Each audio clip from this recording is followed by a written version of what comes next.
We're back.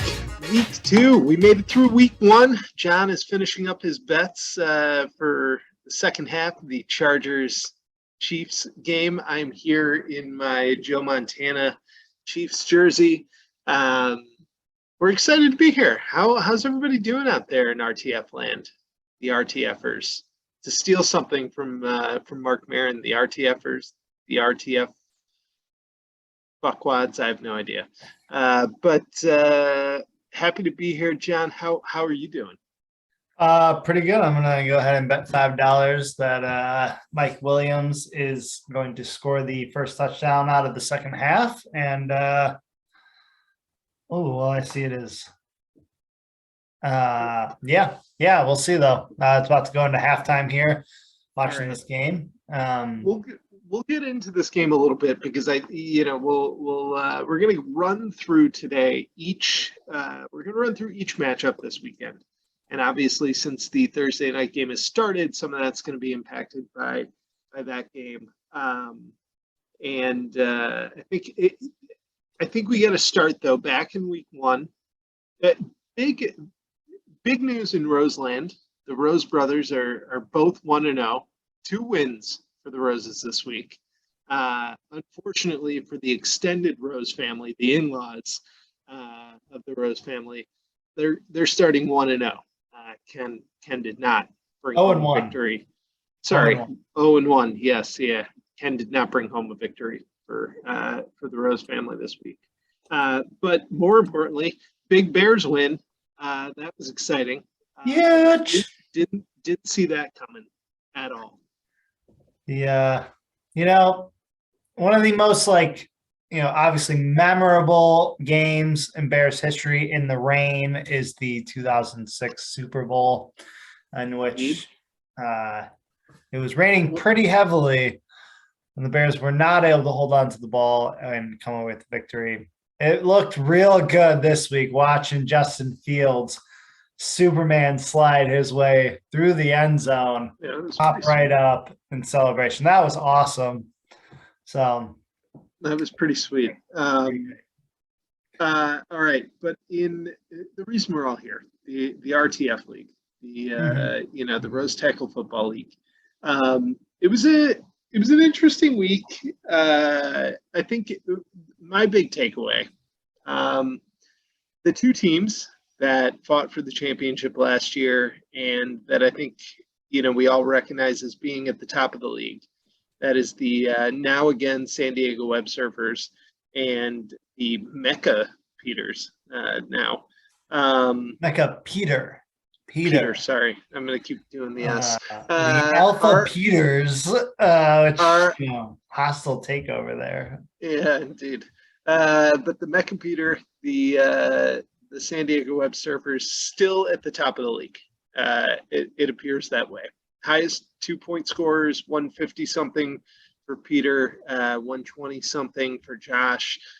Their teams looked great in week 1. Yeah, all around really great. Both of them kind of never in doubt, really, leading from the kickoff there. Mecca Peter with 153. He takes home the weekly prize of $25 for the highest score.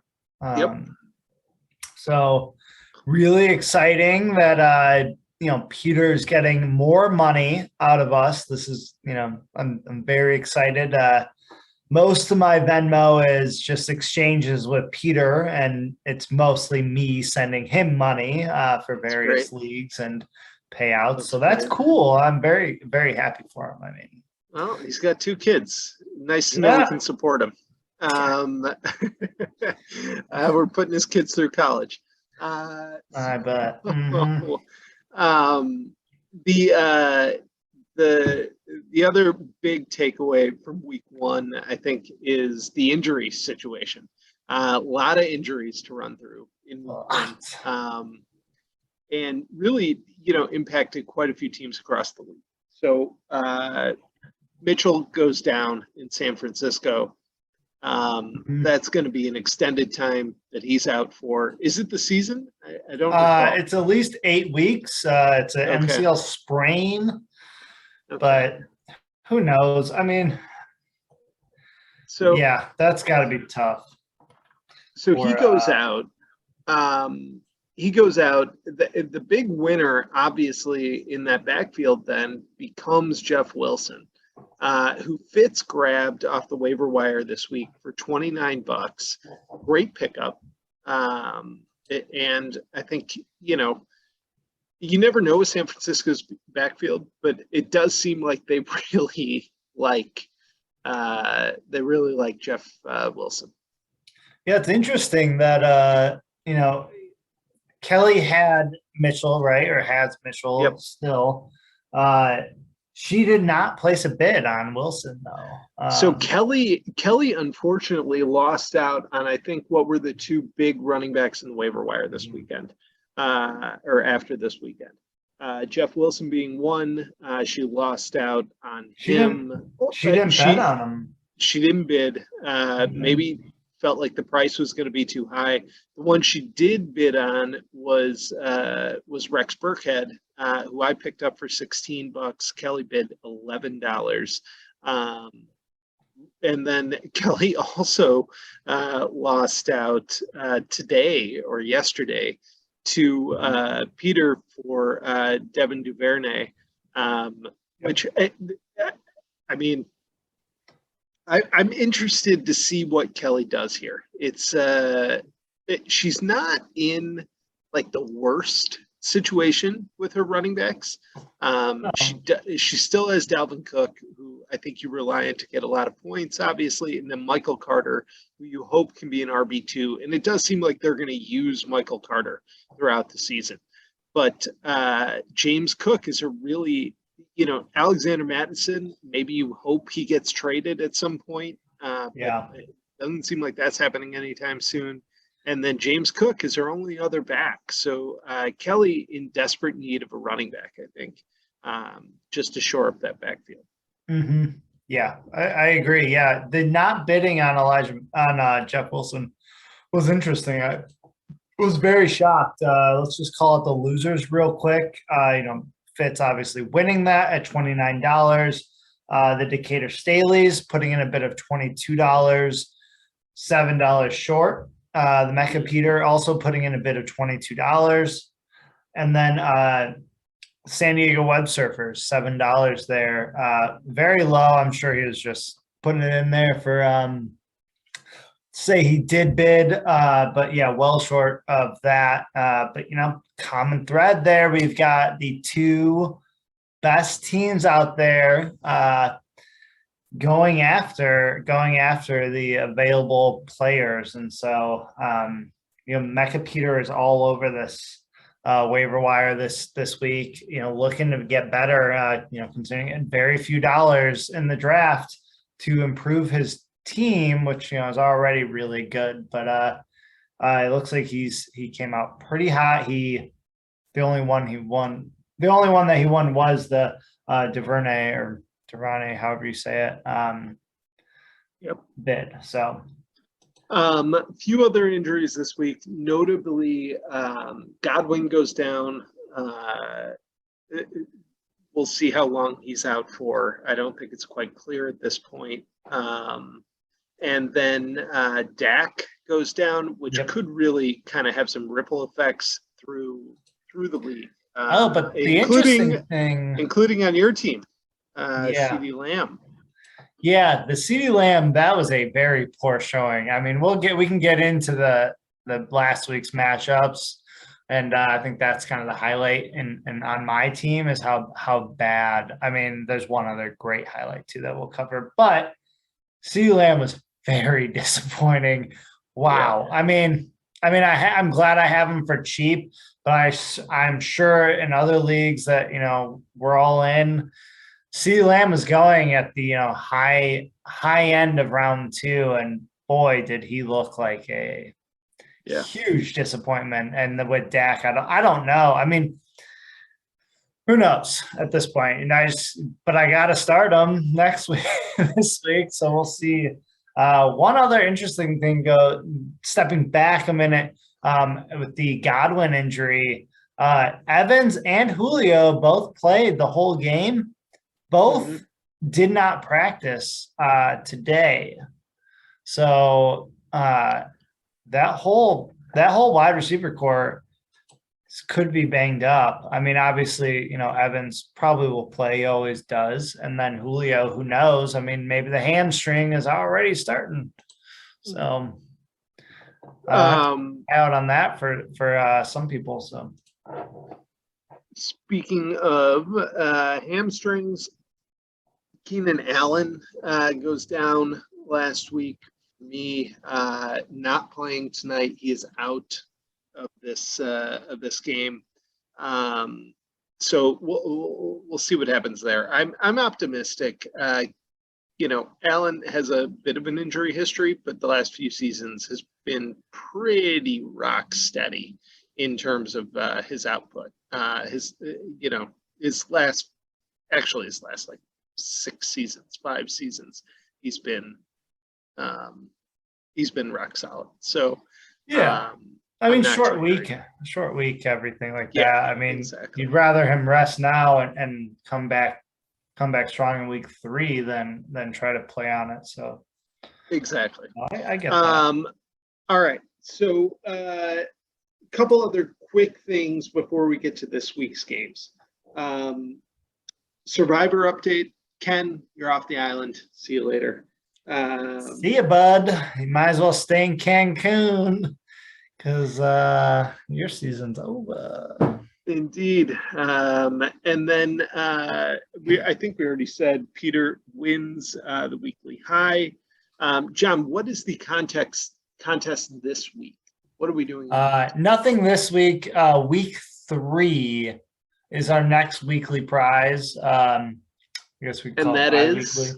It's going to be a league pick'em. So we'll send out a little more information early next week, but it's going to be, you're picking the winners of our league for week 3. And so you go through the 6 matchups and choose your winners. And then if there's a tie, which I don't think there was last year, if there's a tie, then those 2 players will just go on to the next week, week 4, and choose their winners.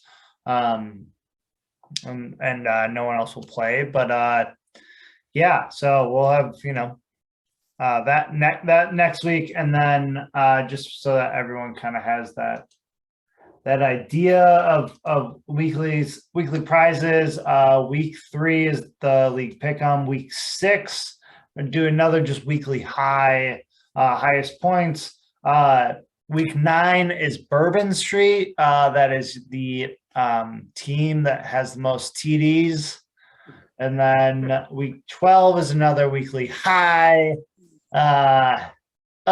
Speaking of Bourbon Street, would love to do a live draft in New Orleans, maybe 2023, maybe 2024. But just kicking that around, throwing it out there. And then week 12, weekly high.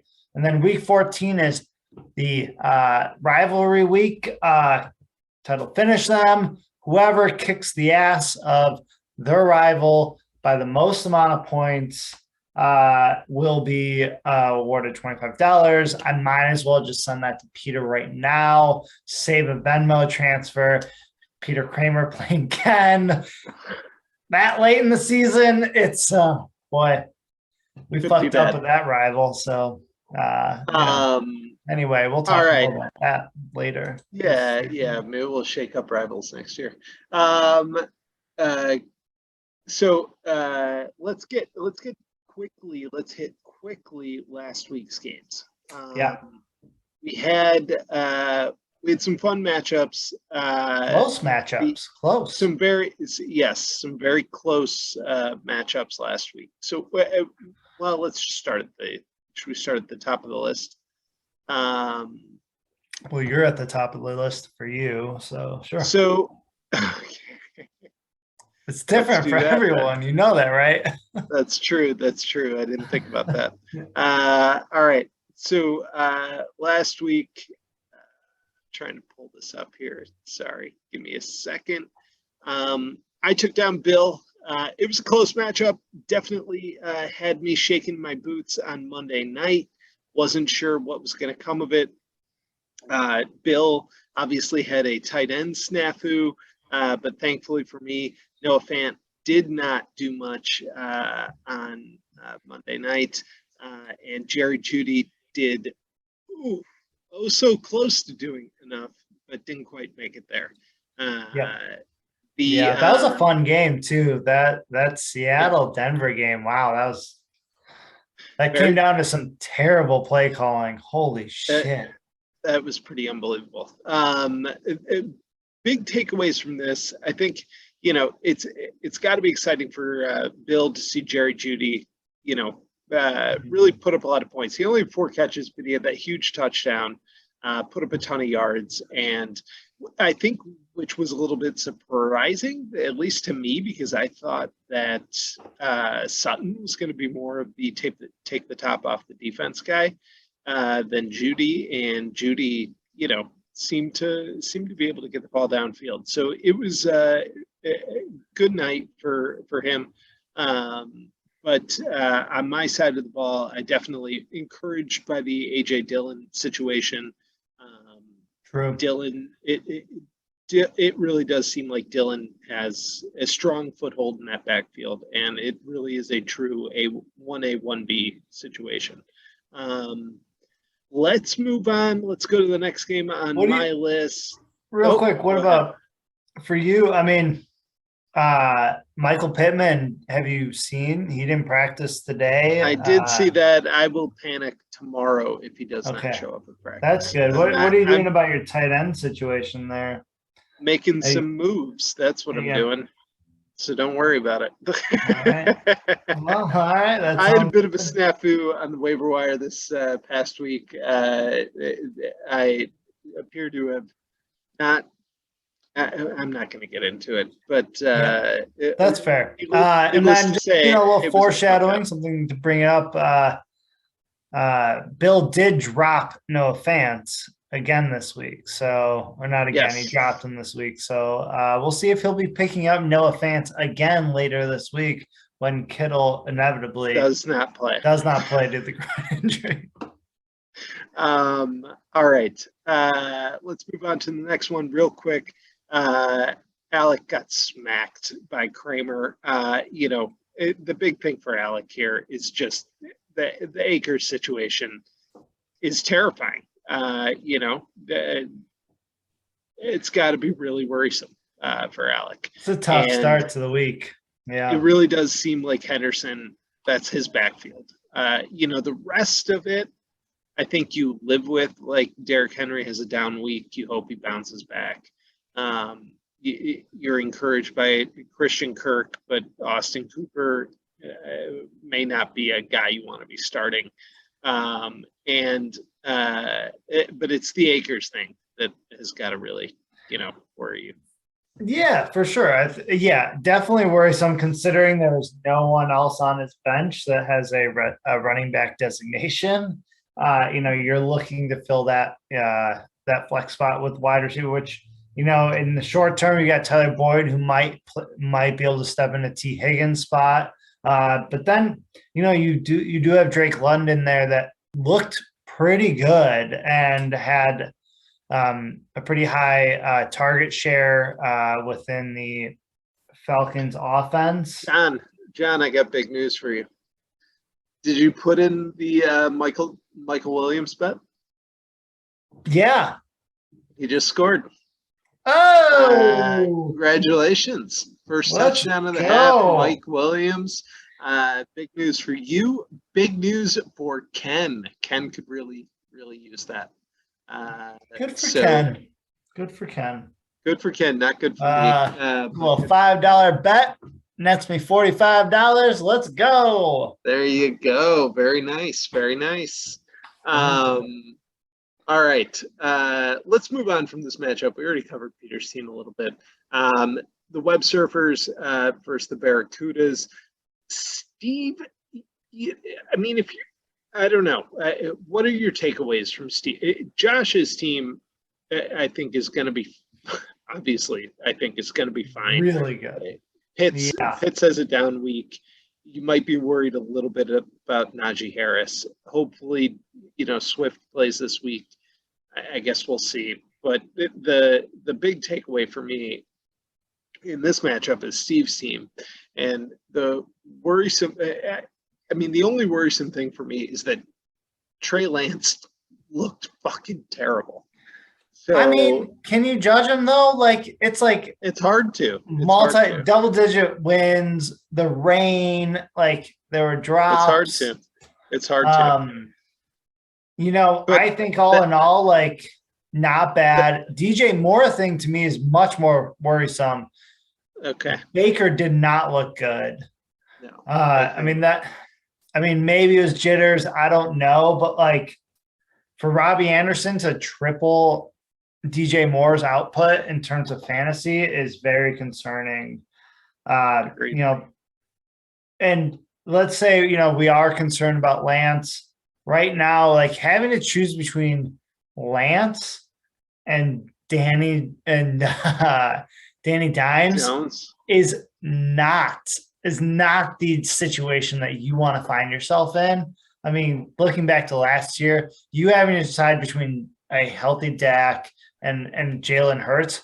I mean, that's a much more ideal situation than Trey Lance and Daniel Jones. So, which I did see some stat recently about Daniel Jones that like he's played 36 or he started 36 NFL games and has 35 fumbles. So like, he's good for a fumble a game. He's on Dave Craig pace. That's amazing. Yeah. I'm going to tell this story real quick, just because it always sticks out. And it's the reason I mentioned Dave Craig a couple times in the chat this weekend. But Dave Craig started, I don't think he started a game for the Bears. Maybe he started one or two. But the reason I remember Dave Craig is back in the late 90s, I was watching the Bears on Sunday, and Jim Miller gets hurt. Dave Craig comes onto the field, who's serving as the Bears backup at that point. He was only on the Bears for one season, and this was his first gameplay. Was this play? So Dave Craig comes onto the field, and I don't remember who was announcing the game, but the first thing they say about him, Dave Craig, all-time leader in fumbles for quarterbacks at the moment. All-time leader? He's number 3 right now.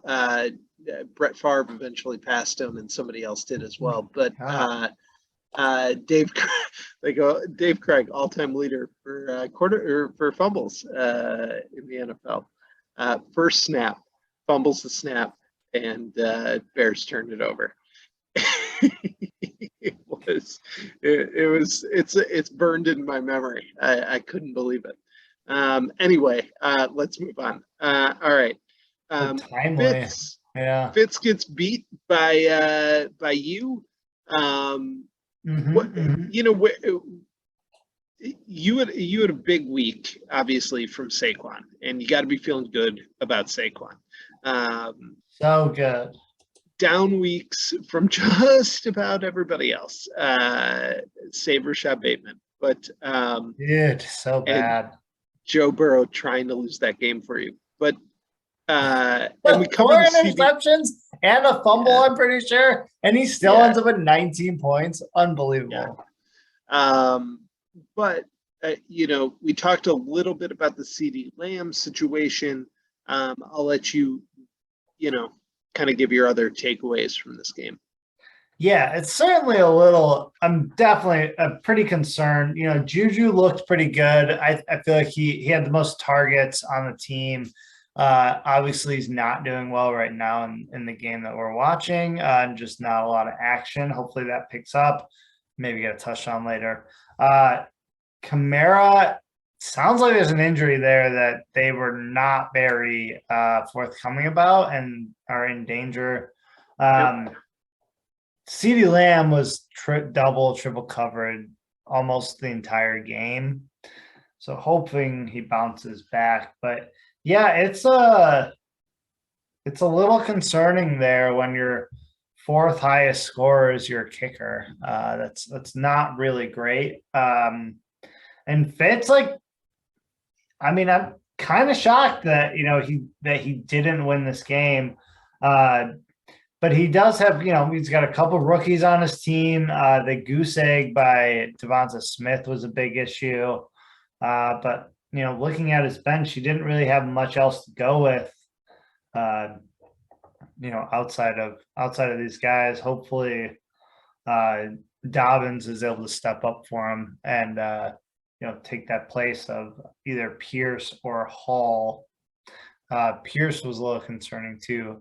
Did not get the number of carries, or I saw that he got outpaced by Burkhead as far as like targets in the receiving game, like 15-5 or something. Yeah. So, I mean, I think if you're Fitz, right, the play is you hope that the rookies come on later in the year. You pick up some wins. You got Cooper Kupp, and if not next year, you still got Cooper Kupp under contract next year, and hopefully you've got two starting running backs in who are not in a timeshare next year, which could be possible, which could be tough. All right.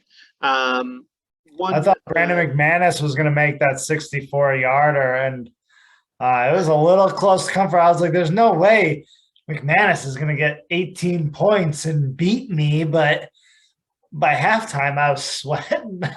I bet. That was crazy. They went for that field goal. All right. Charlie versus Kelly. Charlie takes it home. He continues his wily ways of eking out victories there. He really is pretty good at eking these victories out. Kelly, we covered her team a little bit before with the Mitchell injury. Had nice games, I think, across the board from most of her other players. Just really needed Mitchell to kind of put her over the edge here. On Charlie's side of the ball, the Mike Thomas thing, I think is pretty reassuring.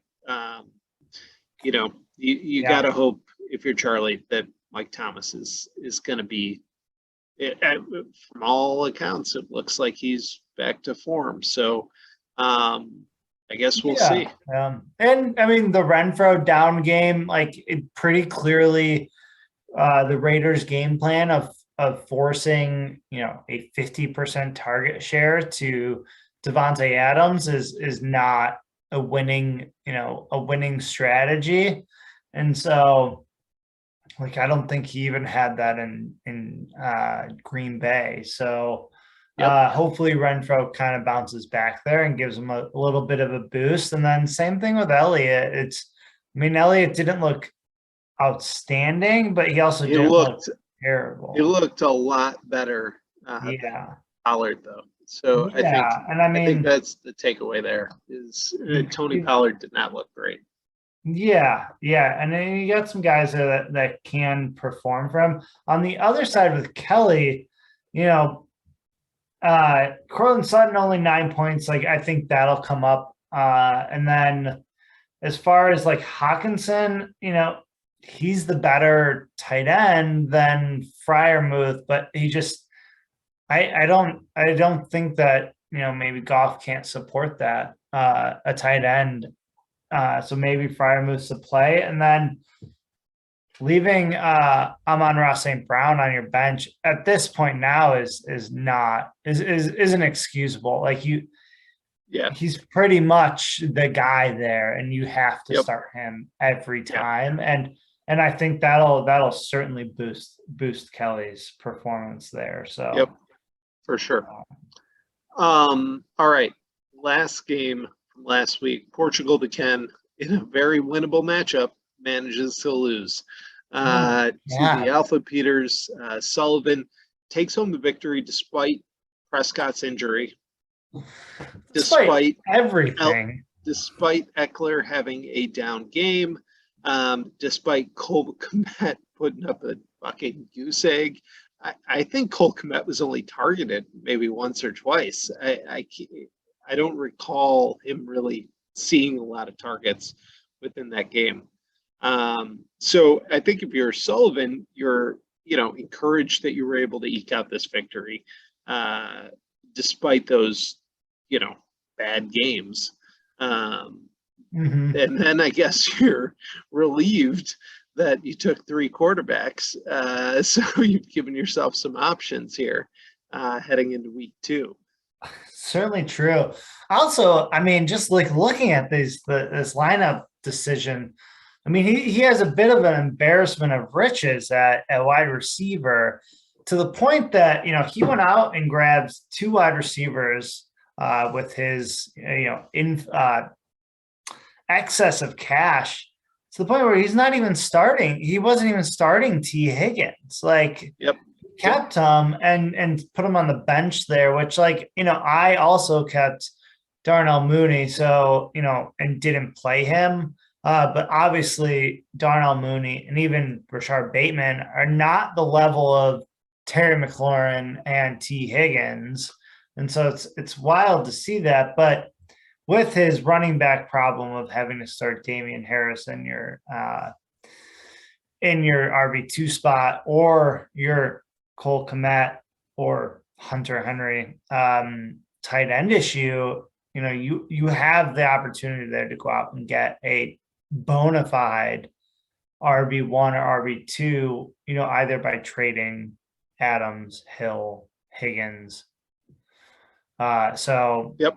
So yeah, I mean, he's got opportunity there to really we did put him in that upper echelon of teams, and to show up with an 85 is a little disappointing, but he's put himself in a great situation to remedy some of these early season woes. Let's jump across the ball. Ken's team, Mike and Williams moving on. Okay, all right, and we're done.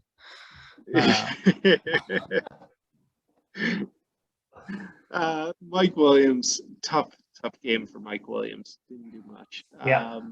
The problem for Ken, you just like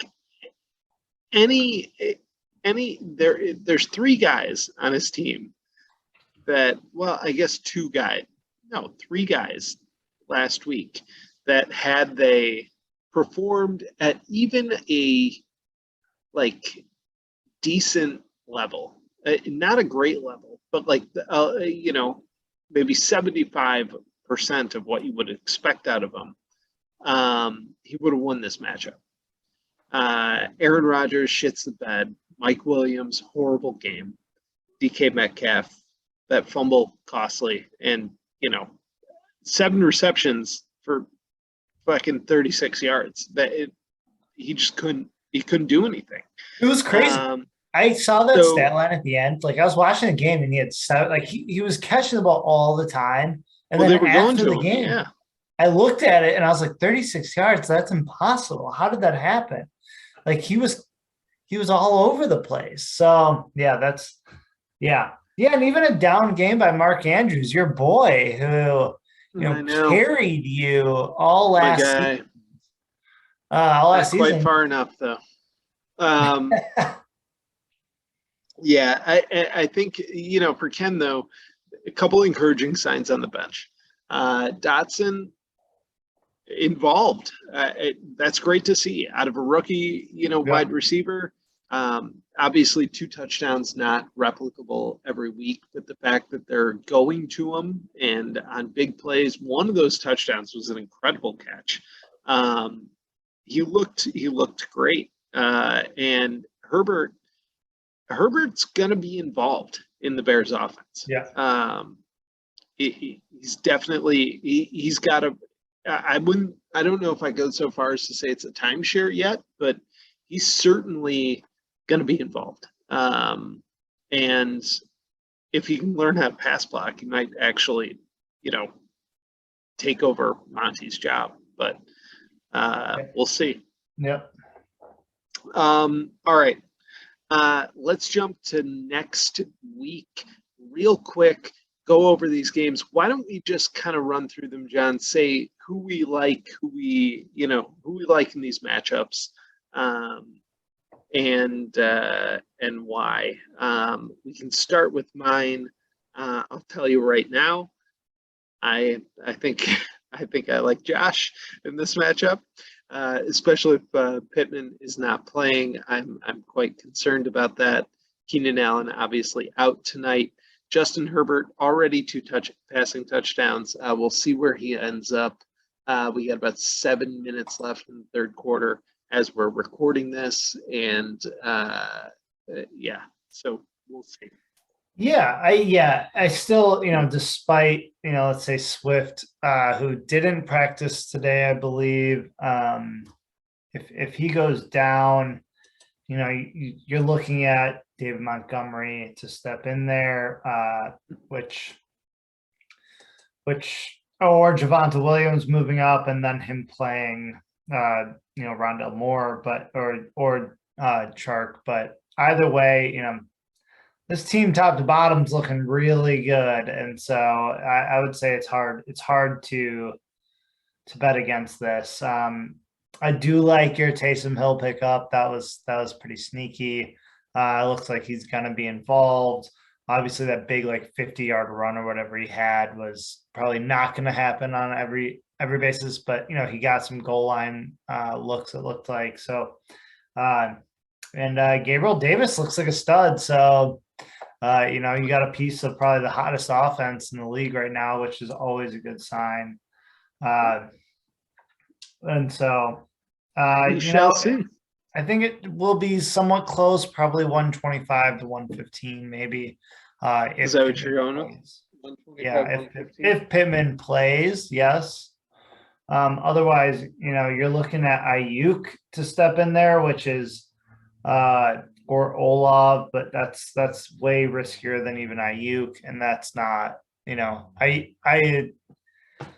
San Francisco Seattle game is supposed to be another huge rain dump, and so doubt Lance will be throwing the ball too much. So I probably would not start either of them. I might start Burkhead. Or you get Johnson in the flex. Yeah, that's probably a good move. All right. Let's move on. Next game, the Alpha Peters, which again, Sullivan versus Alec. This game already underway. Eckler had a very slow first half. He has been involved a little bit more here and has picked it up a little bit in the second half. But Josh Kelly's been out there a lot. What do you think in this matchup? Who do you like? I mean, looking at it again, I think it's a little bit more even. Sullivan's wide receiver core is just so intimidating. But I do expect Henry to bounce back from his last week disappointment on Alex's team, and Jacobs to be a bit more involved than he was last week against the Chargers. So I think it's more of a toss up. I think the projections are probably about right, but I think the Alpha Peters probably 110 to 105. Yeah, I'm definitely taking Sullivan's team in this game. I think the wide receivers kind of, put him over the edge. Yeah. All right. The Hill stack is pretty good for Sully. Next game, Fitz versus Steve, the Barracudas, the Bomboleros. Personally, it's really hard, I think, to bet against Steve in this game. He's got too many big time scores that I think are going to rebound, especially McCaffrey. I think McCaffrey's got a big day in him. Chase, I think, has a big day. So I'm going to go. Yep. I'm gonna have to go with Steve here. Yeah, 100%. I'm going to side with you. And then, if Swift ends up not playing, you could plug in Jamal Williams there for Gibson, and it's looking pretty brutal for Fitz to go up against. Yeah. The Lamar Jackson versus Trey Lance. Yeah, that's obvious. A Lamar win there, but Cooper Kupp versus Jamar Chase. Ooh, that is a battle of who's going to score the highest in this matchup. Yep. And then Christian McCaffrey should score more points than Hall and Wilson combined. Yep. And as of right now, Devonta Smith has shown us nothing so far. So maybe as a bounce back game, but Brandon Cooks is getting at least 10 targets, if not 12 to 15 in that game. So at this point right now, looking at both of them, they're 0-1 in my division. If they could tie, that would be fucking great. But if not, it looks like Steve. I think Steve's going to take it. At least got a couple of big games here. You're looking at least 130 to 105, 110. 130, 105, 110. Okay. All right. Next game, Mecca Peter versus Charlie. Kramer versus Charlie here. Charlie already underway. Kelsey having a disappointing night. Only about 5 points right now. And I'm not. I got to be honest with you. I don't want to spend too much time on this matchup. I think this is a clear, especially with the night that Kelsey's have had thus far.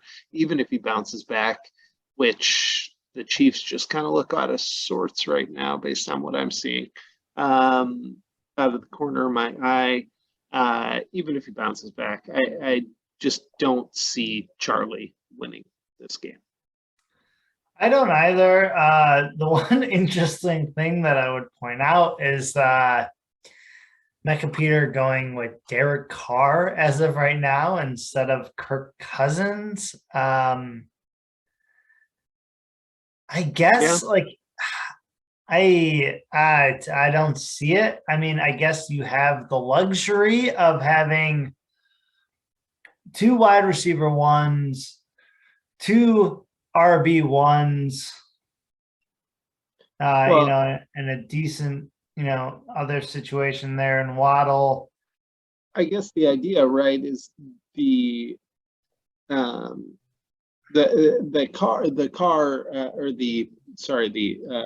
Vegas Arizona game is going to be a bit of a shootout, and you're hoping that Carr connecting with Devontae is really going to carry the day here. But the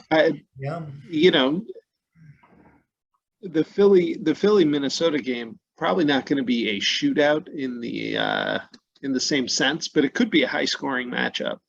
So I guess we'll see. We'll see what is. We'll see if he sticks with it. Yep. Carr. Never play him. So who do you like, Kramer?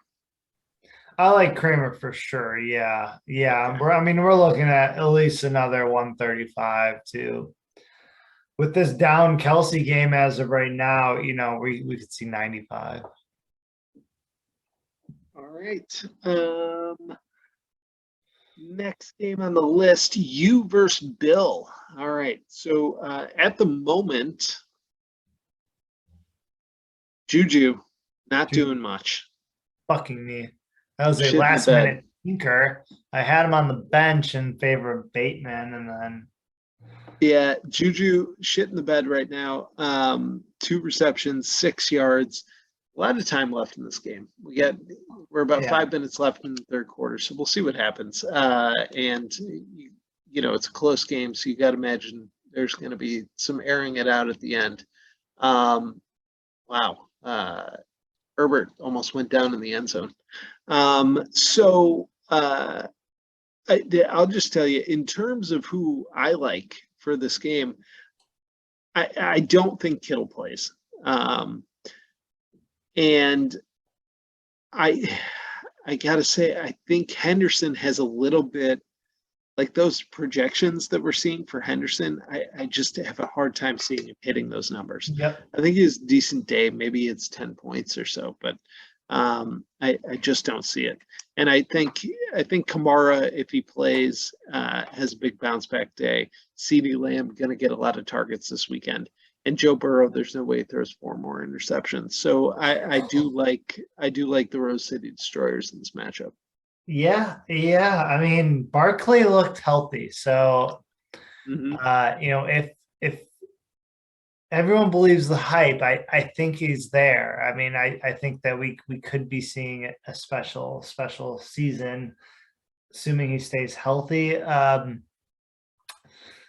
Kareem Hunt looked great. Like it's obviously I think he had 2 touchdowns. I don't think that's going to happen again, but I think he's making a case for that he should be a starting running back somewhere, and hopefully they do trade him and they'll land to a good spot. On the other side of the ball, though, I mean, Josh Allen, he could go for 40, and then and Thielen could end up with 2 touchdowns if in the red zone. They like to look for him, and then Aaron Jones had a decent day, but last week, but he was outpaced by AJ Dillon.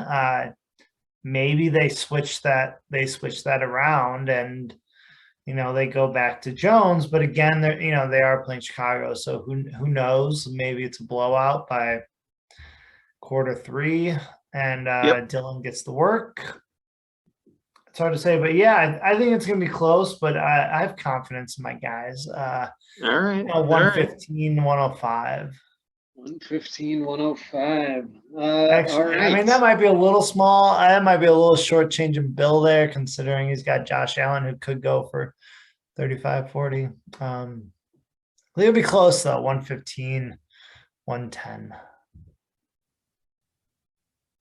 Okay. Fournette 115, 110. Either, I think, today. No, Fournette, I believe, did not practice today. Oh, he was limited. Yeah. Oh, he was limited. Yeah. Hamstring. He'll play. He'll be okay. Yeah. All right. Let's move on to our final game of the week. Ken versus Kelly. Ken getting a monster day out of Mike Williams. As we said right before right out of halftime, Mike Williams catches a touchdown. Not getting much from anybody else, though. Epps-Delaire not doing anything right now. Valdez-Scantling hasn't really touched the ball. This Chiefs team is having a hard time moving the ball, and it does look like actually when they are moving it, Hardman has been the guy tonight. So, Yep. I'm pessimistic on what Kelly's, I'm pessimistic in terms of Ken being able to rebound in this matchup. But that said, Aaron Rodgers could have a huge day against the Bears. Joe Mixon could have a huge day against Dallas. And I think Mark Andrews rebounds. So, if Kelly can kind of withstand blows from those players and gets a nice big day out of Dalvin Cook, and a great game out of Kyler Murray, I think she's in this. I think it's going to be close, but I do like Kelly in this matchup. Yeah. I mean, we have the benefit of this game already going on. And of course, the projected score that we're looking at right now is without a kicker for Ken. Mm-hmm. But if all things are equal, I do agree that I think Kelly's going to have the win at the end of this. Sutton, that Denver offense, I think Russell targeted a wide receiver twice in the first half total. Outside of 3 he threw to running backs and tight ends. Otherwise, the entire first half. I don't think that's going to be. Oh my God! Sorry. Okay. Live update here. Kelsey just had a nice catch and run right up to the goal line, and then got body slammed and lost the football Oh boy. I at the think I'm goal like, line. oh, there he is. Oh my But God. it does look like they're going to say the ground forced the fumble, that he was down, and they are giving. I can't tell. This might be being challenged. I'm not sure. No, it does look like they're giving the Chiefs the ball at about the 2. Hell of a play. Anyway, sorry. Yeah, Sorry it to cut definitely you off. looked down. Yeah, he definitely looked down. Well, maybe Jude gets a little touchdown here, but yeah, Well, I think actually, we're getting another live look actually at what's going on in this backfield, and I gotta say, if you're Ken, this is pretty concerning. It is not Edwards-Helaire out there. It's McKinnon. yeah. McKinnon is out there again. Just took a ball down to the 1. So the Edwards-Helaire thing, definitely a problem for Ken. McKinnon is still in the backfield. Let's just play this out. Let's see how the Chiefs do here. Yeah, that body slam, Jesus, you could break a rib. Mahomes nearly picked at the goal line. This is getting iffy. This is getting iffy. All right. What? So who are you going with here? You going with Kelly? Yeah, I'm gonna go with Kelly here. I think her wide receiver core is pretty good there, and I think Brown and Amon-Ra St. Brown and Sutton are gonna carry her day there. And if she has a good week from Cook, I think it's enough to overcome the Michael Carter, TJ Hawkinson. Her team does have that issue of where she's trying to spread the ball around in a few games there, and so. But I think overall it's going to come down. I think if she starts Freiermuth over Hawkinson, I think either way, like probably around 10 points there. But in total, yeah, I think Kelly comes away with it. Not by too much here. I think maybe 105, 90, 98. All right. That's going to bring us to our last game, or that ends our last game. So you had Kelly 105 and 98. The Chiefs Chargers game goes into the fourth quarter. Chiefs 4th and goal from about the 1. We'll see what happens when we come out of the commercial break. We'll see what happens, but we won't be here. You'll have to catch that on your own. Big week coming up, week 2. Pretty excited. Another excited to be back in this. We're in the flow of things. Like it's yeah. Second pod. Here we go. We need some guests. So let's get some guests on here. Kelly, come on. Kelly, would be great. I've been pitching to her. Went over to the Kramers last weekend for Sunday football. So if people don't know, the Kramers host Sunday football every Sunday. It's an open door policy. Everyone knows you show up. There will be quiches, beers. They got a hot tub. Anyway, I went over there. Peter Kramer was in Minnesota for the Packers-Vikings game last week. He wasn't there. Obviously, the Packers lost. It was great. But I went over, hung out with Kelly, Peter's wife, Alyssa, their 2 kids. It was a great time. I think I'll be over there for the Bears-Packers game Sunday night. Very nice. I'm very excited for that. I think it'll be a pretty lively chat, hopefully, in the group me. I'm sure it will.